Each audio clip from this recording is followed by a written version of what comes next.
The text is from the Gospel of John 14, and the subject is the Holy Spirit. And the reason why I chose this topic is because, do you remember in August, the month of August, I call that Congregant's Choice?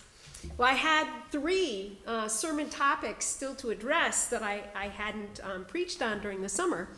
So if yours is one of those 3, be patient a little bit longer, and it will be preached upon. But this one specifically was preach on the Holy Spirit. And I thought, oh, piece of cake, Holy Spirit, I can do that. And then what I discovered was that I was in for a huge challenge, because it's a little bit like someone saying, well, preach on God in 15, 20 minutes. That's a challenge. So it was a challenge. There's a lot that I'm not saying. You'll be relieved. And I know that there's a lot that you know about the Holy Spirit. And so as we prepare for these thoughts, let us stand for the reading of the scripture.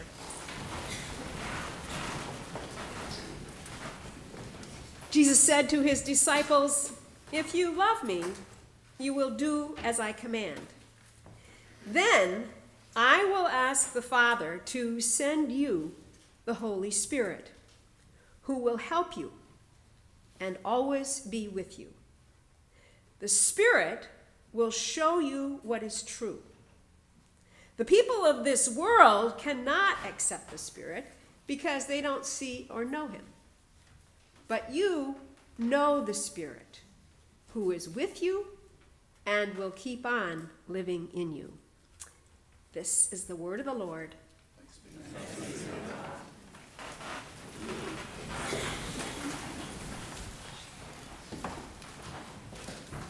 Since this is Columbus Day weekend, I want to tell you about an exhibit I saw a while back at the Southport Marina in South Portland. Anybody ever been there? One. I learned that it had replicas of 2 of Columbus' 3 ships. It had a replica of the Nina and the Pinta. I also learned that the Santa Maria, which Columbus never liked, ran aground and happened to sink on Christmas Eve in 1492. The Pinta did return home, but disappeared from history without a trace. However, the Nina, what a vessel that was. Not all that large, but on Columbus' maiden voyage, she housed a crew of 27 men, not to mention live animals, chickens, pigs, horses, and yes, cows, which had to be suspended in slings so as not to get their legs broken in passage. Not only was the ship accommodating for them, but she was strong. She survived the hurricane of 1495, one of the few ships that did, and she succeeded in logging at least 25,000 miles under Columbus' command. She was unstoppable. And as I was looking at these replicas, I thought about the parallel between sailing ships and the way we live our lives. For some, life is like the Santa Maria, an oh well experience, nothing to write home about because who really cares anyway? For others, life is like the Pinta. It may be worth living, but it's hardly remarkable. Nothing noteworthy, actually, it just is. The days are spent one like the other until one day you don't wake up. But then others live like the Nina, as if their sails were hoisted high into the air and then filled with divine power in the form of the Holy Spirit. That's the way the Wesley brothers lived, for example. We talked about Charles a couple weeks ago. Or for that matter, Frank Laubach, whom I've been reading about this past week. Those 3, many more, Mother Teresa, name them, the list goes on and on. Those people who have a supernatural energy within them which no one could deny. I was reading that Frank Laubach's claim to fame, he was a pioneer in literacy, was that he devised a method wherein approximately 60 million people learn to read in their native tongue. An amazing man. Yet when, towards the end of his life, Laubach was asked to explain his extraordinary success, he said, "I have done nothing but open windows. God has done all the rest." And those words describe the Holy Spirit. It's that time in our life when we've been able to escape that dreaded hall of mirrors. We all know what that's about. And instead have the liberty, have the freedom to open windows, knowing that God is doing the rest. So what exactly is the Holy Spirit? In today's text, Jesus refers to it as a spirit of truth, which abides with us and is in us. It's at the very heart of our spiritual lives, yet somehow that doesn't make it any easier to talk about or to describe. And who is there who knows how to explain it? How to explain the Holy Spirit? We can sympathize with the bewildered Japanese gentleman who, in response to an introductory lecture on the Trinity, said, "Honorable Father, very good. Honorable Son, very good. Honorable bird, I don't understand at all." In the Old Testament, writers tried to describe the Spirit with the Hebrew word ruach. I love to say that, ruach, which means moving air or wind. In Genesis, we can think of the creation where we read that a wind from God swept over the face of the deep. You can picture it, this ruach. But then in the New Testament, the Spirit was described slightly differently, using a Greek word with a different meaning. The Greek word was pneuma, or breath. And that's the root of our English word, pneumonia, which is related to breathing and the lungs. And so this idea was that God breathes his very own breath into our souls. There's a difference in intimacy there. Can you feel it? The difference between the wind and breath. Breathe on me, breath of God. Fill me with life anew. So how do we describe the Holy Spirit today? In today's culture, breath to us is a biological function, and wind is a meteorological phenomenon.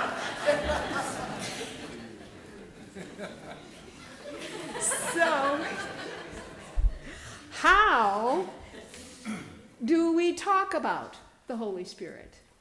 And what is its purpose?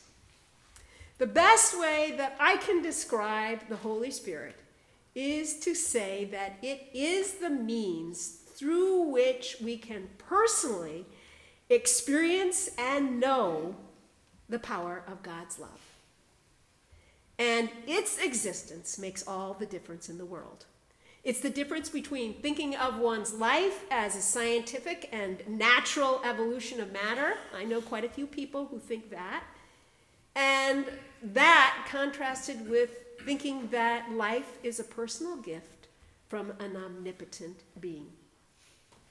Jesus from the cross cried out to Abba, his Father, the one with whom he had the closest relationship imaginable. And it's that kind of intimacy, that kind of intimate relationship that through the Holy Spirit running through Christ is open to us. It's intimacy with God himself. It reminds me of the story about a couple who was constantly bickering. They were at each other all the time. So one time they decided to see a counselor. And the two of them offered him a very detached and analytical description of their marriage, To which the counselor responded, look, this is what your marriage lacks. So he gets up, walks over to the wife, and plants a great big kiss on her forehead. That is what you need to do, he says to the husband, at least 3 times a week.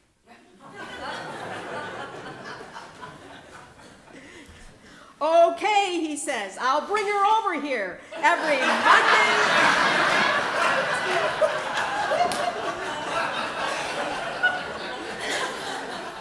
Monday, Wednesday, and Friday.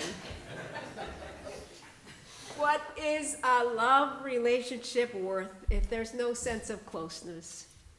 Jesus came to be a conduit of intimacy between us and God, the Creator. Well, how does the Holy Spirit work? Well, the best analogy I've read, and I really, really like this because I love to fly, and I've come to enjoy turbulence, but I've come to enjoy that post-turbulent time when you go up and over and you're in smooth sailing. The best analogy I've come is from Tony Evans, who compares the power of the Holy Spirit to the law of gravity. And he says, yes, the law of gravity exists. It relates to the fact that objects stay on Earth instead of flying off into space. We all know that. But when you think about it, aircraft obviously doesn't obey that law. It's not that the law of gravity doesn't exist for airplanes, but the law of gravity can be transcended by something else. The law of aerodynamics. And that is when you are in an object of a particular design and apply a certain power thrust to it, you get a certain lift. Planes don't negate the law of gravity. They override it with a higher law.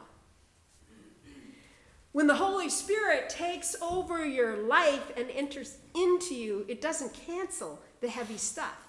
It doesn't get rid of the pangs of guilt, the sting of rejection, self-pity, feelings of inadequacy, anger. What it does is to overrule and supersede them. And it supersedes them with a new law, a higher law, the law of the Spirit, which enables us to disentangle ourselves from the weight of that stuff and to soar. And we can do that because we are made of God's design. And we are created to be empowered by Him. It's what allows us to experience the lyrics of Josh Groban's song, "You raise me up so I can stand on mountains. You raise me up to walk on stormy seas. I'm strong when I'm on your shoulders. You raise me up to more than I can be." And in Frank Laubach's word, God does all the work. We just have to open the windows. The good news about the Holy Spirit is that everyone of Christ can receive that gift as the disciples did. The power is just as fresh and vibrant as it was then. It's timeless. It doesn't wear out. It doesn't get stale. But it is our fresh call repeatedly to accept it, to accept that it can transform problems into possibilities. It can allow us to face fear and rise above it. It can enable us to accept our disappointments and then transcend them. It's the Holy Spirit that empowers us to say, I can do all things through Christ who strengthens me. So, to sum, how do we catch that Spirit? 3 ways. First, acknowledge that the Holy Spirit is not magic. It can't be micromanaged or controlled. It doesn't behave on command like a genie in a bottle. And that's what Jesus told Nicodemus when he asked about it. The wind blows where it chooses, and you hear the sound of it, but you do not know where it comes from or where it goes. And so it is with everyone who wants to experience the power of the Spirit. Sometimes I'm called upon to pray in public, and before I begin, I always say to myself, hopefully not audibly, I say, "Come, Holy Spirit, give me the words to say, please." And sometimes it's as if I get a busy signal. And it's very hard to talk through that. And other times there's just total silence at the other end, and I can't tell if I'm connecting or not. But then still other times all I have to do is open my mouth, and after the prayer I end up asking, where did that come from? One never knows. The Holy Spirit is not anything we can grasp. Secondly, the Holy Spirit requires acknowledgement, and that requires humility. We're like that man that Tom referred to, and I think this was an original joke of the Chiefs.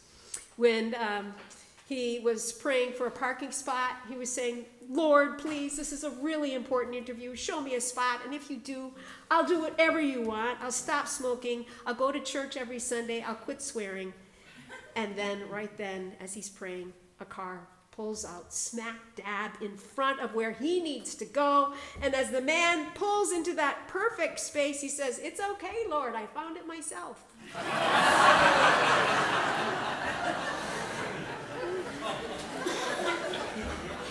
If we want to experience the Holy Spirit on a continual basis, we need to acknowledge from whom it came. Otherwise, we reduce everything that happens to us as sheer luck or coincidence. Like if I happen to leave the office, find 12 beautiful long-stemmed roses, and it said on the box, to Ruth with all my love. I came home to Dick and I said, what a coincidence, look at that. These said to Ruth, I can't believe it. Where's the relationship in that? Yet when we're continually trying to say that's what it was, a coincidence, we deny that link. We deny the Holy Spirit's purpose as a conduit between us and the love of God. And thirdly and lastly, understand that life in the Spirit isn't about getting from God what we want. Instead, it's about getting over ourselves enough so as to let Christ, the living Jesus, use us to accomplish what he wants done. It's about surrender. And once we can say yes to him, we can say no to fear, to rejection, to grudges, to self-pity. For we are, each one of us, we are made of God's design, which means that we are made to be empowered by him. We are made to be used by him, and we are made to glorify him with our lives, now and forevermore. Amen. Amen.